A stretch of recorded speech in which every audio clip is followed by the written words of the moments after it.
A seguir, Hora da Notícia.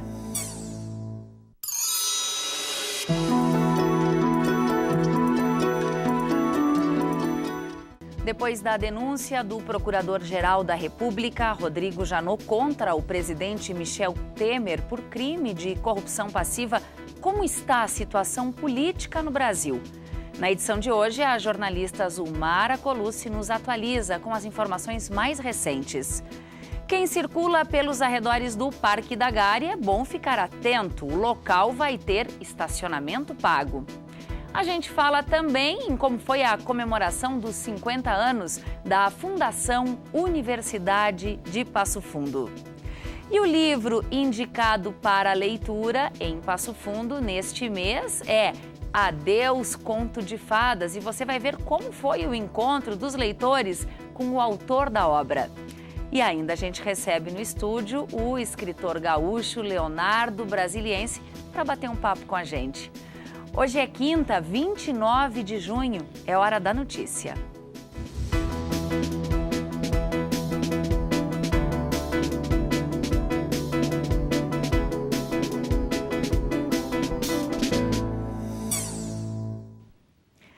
Se você costuma circular pela região do Parque da Gari, em Passo Fundo, fique atento. O local vai passar a contar com estacionamento pago.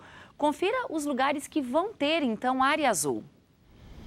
Tá cada vez mais difícil estacionar sem pagar nada no centro de Passo Fundo. Prova disso é a ampliação da área azul. O estacionamento rotativo pago já está valendo também nas proximidades do Parque da Gari. De acordo com a prefeitura, a demanda veio dos próprios frequentadores da região. Eles explicam o porquê. Porque hoje tem gente que estaciona carros aqui, fica o dia todo, e os feirantes, o pessoal que vem comprar aqui na feira, não consegue arrumar estacionamento para vir comprar os nossos produtos aí. O estacionamento rotativo ele vai melhorar muito para os clientes e também para os feirantes, né? Porque às vezes a gente chega aqui e não tem lugar para nós estacionar. Eu acredito que se ampliar o estacionamento vai facilitar até para as pessoas mais idosas, ter acesso à feira, e assim a gente só tem a ganhar, né? O decreto, que foi publicado ainda na semana passada, define a ampliação da área azul na Avenida 7 de Setembro, entre a Coronel Chicuta e a Presidente Vargas. E claro, sempre respeitando a sinalização que já funciona no lugar. Além disso, a Rua Capitão Bernardes também se enquadra na nova regra. A expectativa é que 3 parquímetros sejam instalados na região. Dentro de uns 15 dias nós já deveremos estar com tudo solucionado e a área azul já pintada, já estabelecido o seu funcionamento. Hoje, Passo Fundo conta com 45 parquímetros como esses e só 12 monitores para fiscalizar todo o estacionamento rotativo. A própria Codepas reconhece que seria necessário pelo menos mais 8 servidores para trabalhar com isso. Tem diversos requerimentos, especialmente de comerciantes, porque com o estacionamento rotativo estabelecido no centro, acaba na periferia do centro, o pessoal indo estacionar e traz problemas então para o pessoal que tem comércio, que tem estabelecimentos mais na periferia, não no miolo da cidade. Mas um outro serviço que promete facilitar a fiscalização é o talonário eletrônico. Em resumo, é um smartphone e uma espécie de impressora portátil que faz a ponte entre a Guarda de Trânsito e os monitores da Codepas. O que vem facilitar o trabalho, vem ser um trabalho mais ágil, mais efetivo. Agora, com esse novo sistema entre Secretaria de Segurança, Guarda Municipal e a empresa que detém a fiscalização e o controle do estacionamento, a gente prevê que nós iremos sim fazer um controle mais intensivo desses espaços. Consequentemente, a gente prevê que também irão surgir mais vagas e quem ganha com isso é a comunidade, desde que as pessoas também colaborem, né? Eu acho que o usuário tem que fazer sua parte, ele tem que buscar fazer a rotatividade, estacionar, usar o ticket e, consequentemente, todos nós ganharemos com isso. A princípio, são 3 conjuntos como esse funcionando na cidade, mas a intenção é ampliar para toda a Guarda de Trânsito até o final do ano. Para que isso aconteça, o número de equipamentos comprados precisaria crescer para no mínimo 70. E fazer isso é uma regra estabelecida pelo próprio Departamento de Trânsito, o Detran. A comunidade ainda não se adequou a seguir as normas do estacionamento rotativo. A partir do dia 1º de julho, todos os setores da Prefeitura de Passo Fundo que ainda trabalhavam em turno único vão passar a atender em horário integral, ou seja, em 2 turnos, De acordo com a Secretaria de Administração, o atendimento pela manhã e à tarde já funcionava na maioria das secretarias.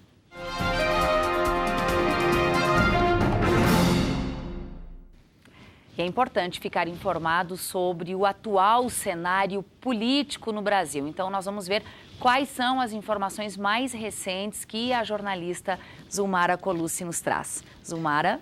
E olha, Thaís, são muitas informações, mas a gente começa a coluna desta semana com a informação mais urgente. A presidente do Supremo Tribunal Federal, Carmen Lúcia, enviou na manhã desta quinta-feira ao presidente da Câmara dos Deputados, Rodrigo Maia, a denúncia da Procuradoria-Geral da República contra o presidente Michel Temer pela acusação de corrupção passiva. O pedido passa primeiro pela CCJ, que é a Comissão de Constituição e Justiça, mas a votação definitiva será no plenário da Câmara e para que a denúncia seja aceita são necessários 2/3 dos votos. O governo aposta numa barreira política para evitar que a denúncia prossiga no STF. Mas, se ela for acatada pela Câmara, Temer será afastado por 180 dias até o julgamento no STF. Assume, neste caso, o presidente da Câmara, Rodrigo Maia. E ontem, assim que tomou conhecimento da lista tríplice para a Procuradoria-Geral da República, Temer indicou como substituto de Rodrigo Janot a segunda colocada na lista, a procuradora Raquel Dodge. A indicação já era aguardada pelas divergências de Raquel com o atual procurador. Bom, Zulmara, enquanto o cenário nacional é cada vez mais conturbado, como é que estão as coisas aqui pela região? Olha, Thaís, não tem nada parado por aqui, viu? Os Coredes realizam as assembleias municipais e microrregionais, definindo prioridades que serão votadas nos dias 1º, 2 e 3 de agosto para o orçamento do Estado. Também apresentam os planos estratégicos revisados. O Cored do Botucaraí, por exemplo, com sede em Soledade, está com o documento impresso. Este material foi entregue, inclusive, ontem à Fundação Universidade de Passo Fundo e à reitoria da UPF, porque a instituição teve papel importante na elaboração do plano. O Botucaraí elencou 80 propostas de desenvolvimento regional. O mesmo faz o Cored da Produção, com sede em Passo Fundo, cujo plano estratégico será apresentado nos próximos dias. E uma última informação, Thaís. A reunião do grupo técnico da região com o governo federal sobre a concessão da BR-386, que seria hoje, foi transferida para o dia 13 de julho em Brasília. Na pauta, 2 questões. Se o projeto vai estender a duplicação entre Carazinho e Sarandi e se haverá tarifa única nas praças de pedágio. Obrigada, Zulmara. Bom trabalho para ti. Para ti também, Thaís. Adeus, Conto de Fadas. O livro recebeu o Prêmio Jabuti de melhor obra juvenil. Depois do intervalo, nosso convidado aqui no estúdio é o autor deste livro, o escritor gaúcho Leonardo Brasiliense. Já voltamos.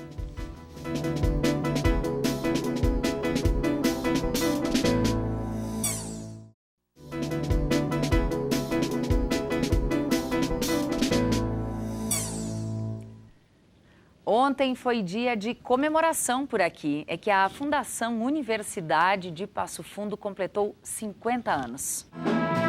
A Big Band da Faculdade de Artes e Comunicação foi quem abriu as comemorações na noite de ontem.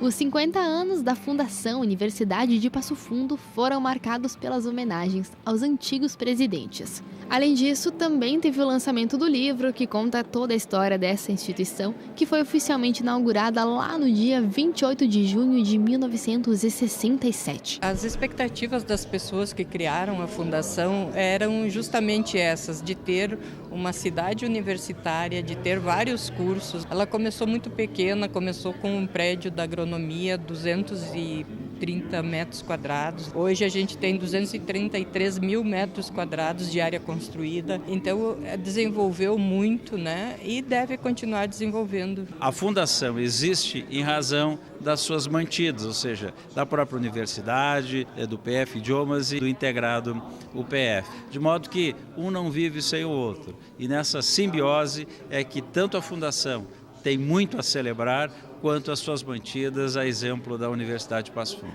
E para completar a noite, o procurador das fundações do Ministério Público do Rio Grande do Sul conversou sobre a importância dessas instituições para toda a comunidade. Mesmo aquele que nunca estudou na universidade aqui, ou nunca precisou de algum serviço que a universidade presta, na verdade ele também é um proprietário, vamos dizer assim, deste patrimônio. Então ele também tem aquele dever de zelar pela continuidade desses serviços, porque se ele não se utilizou de nada, pode ser que um seu irmão, seu filho, neto no futuro venha utilizar deste serviço.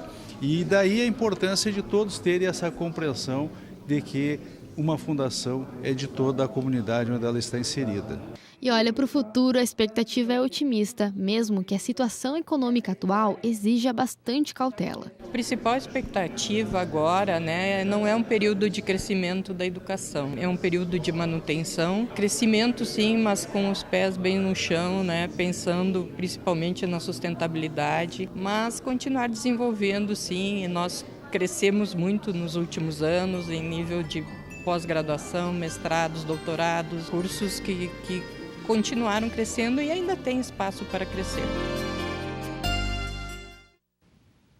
Se você tem o sonho de estudar na universidade, por algum motivo perdeu o vestibular de inverno aqui da UPF, fique tranquilo, tem aí mais uma oportunidade. É o vestibular complementar, com inscrições abertas até 10 de julho. Para se inscrever é fácil, é só acessar o site vestibular.upf.br. Outras informações pelo telefone ou pelo e-mail que aparecem aí na tela. Bom, o fim de semana está se aproximando e é bom saber como vai se comportar o tempo, não é? Veja então a previsão para amanhã e já para o sábado.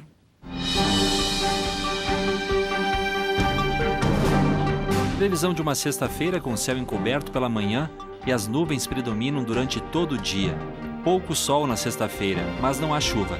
Mínima de 15 graus e máxima de 19. Já o sábado terá muitas nuvens pela manhã e o sol predominando no decorrer do dia. A mínima para o sábado será de 8 graus e a máxima não passa de 17.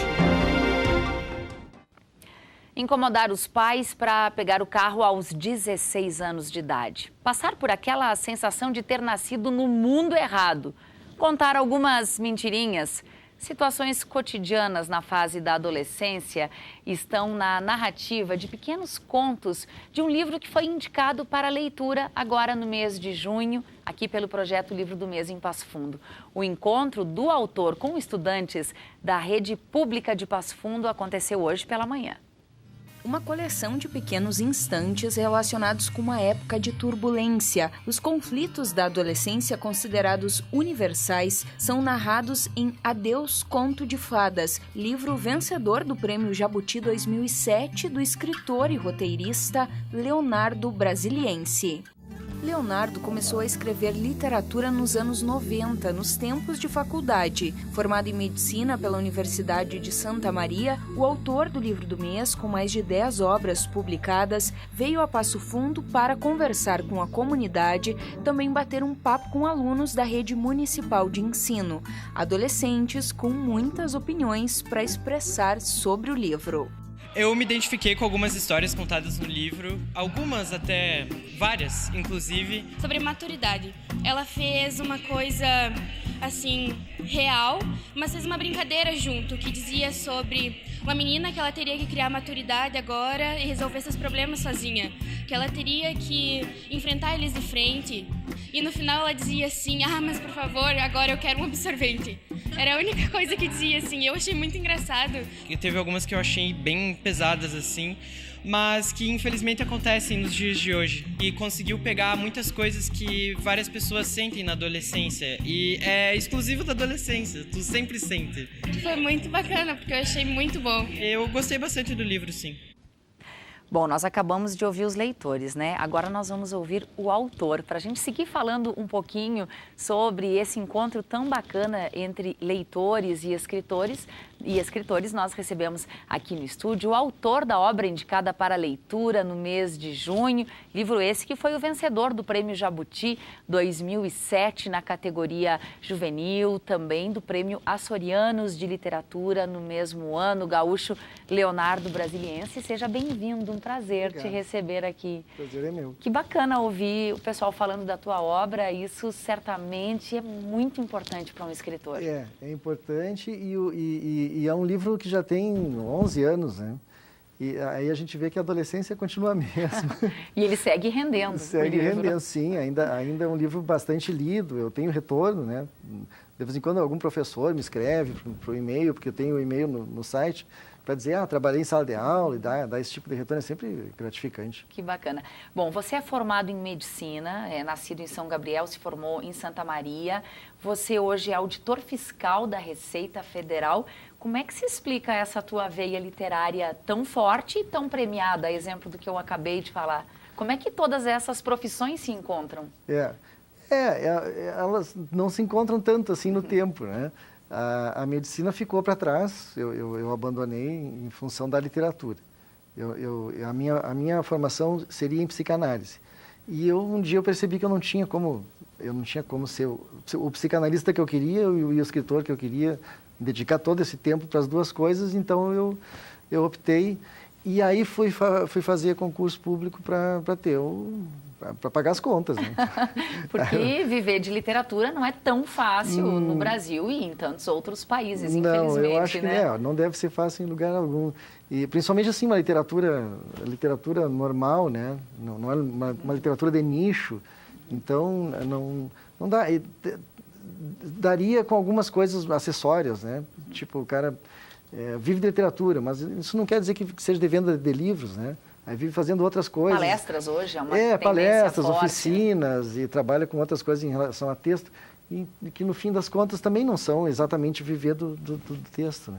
Bom, você já tinha vindo a Passo Fundo por conta da jornada de literatura, essa é a tua primeira experiência como autor no projeto Livro do Mês. Como é que tem sido esses encontros com os estudantes aqui de Passo Fundo?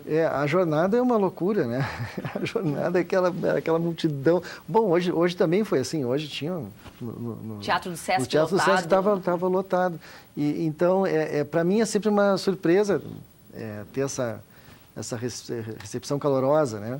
Porque eu não circulo tanto assim com o livro. E as minhas maiores experiências foram aqui em Passo Fundo. As duas maiores experiências com o público assim foram aqui em Passo Fundo. Que bacana. O que mais que pode ser dito? Eu falei um pouquinho aqui na entrevista e também na reportagem. O que mais que a gente pode falar a respeito dessa obra? Esse livro, ele tem a particularidade de ser um livro de mini-contos, né? Que é um gênero que tá bastante na moda, mas que ainda é uma coisa que pode ser bastante explorada. É esse texto curto, que cabe numa página, leitura rápida, que exige bastante do leitor. O leitor tem que ter um poder do contrário do escritor, né? O escritor tem que ter um poder de síntese para escrever e o leitor tem que ter o poder de explodir o texto para poder... construir aquela história. A leitura é tão rápida que já dá para a gente fazer uma aqui agora, pode ser? Pode ser. Casualmente tinha uma marcação aqui nessa página, o título é Bombons. Ouve só.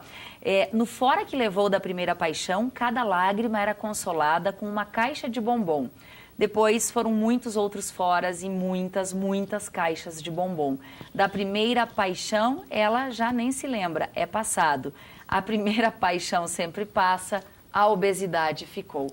Puxa vida, que problema. É um problema. Eu tinha... esse livro foi uma encomenda de uma editora. Ela queria um livro com conflitos juvenis. E daí eu fiz uma lista de conflitos e fiz um mini-conto para cada, às vezes alguns repetidos. E tentei sempre dar uma subvertida, assim, uma pequena debochada nas coisas, para dar um tempero um pouquinho mais de humor nessa tragédia toda que é a adolescência, né? Bom, hoje você é pai, mas quando escreveu o livro não era. Não Ou seja, seus filhos ainda são pequenos. As minhas filhas, a mais velha tem 5 anos, né? Na época eu não tinha. Só para a gente fechar aqui, tem obra nova sendo lançada ainda em 2017. Este ano está previsto para novembro, tem um romance chamado Roupas Sujas pela Companhia das Letras. Que bacana, vamos acompanhar. Muitíssimo Bom, obrigada. Obrigado. Bom trabalho aqui em Passo Fundo, bom retorno a Santa Maria. Muito obrigado. Obrigada. Essas foram as informações de hoje, a gente volta amanhã ao vivo ao 12h30. Até lá.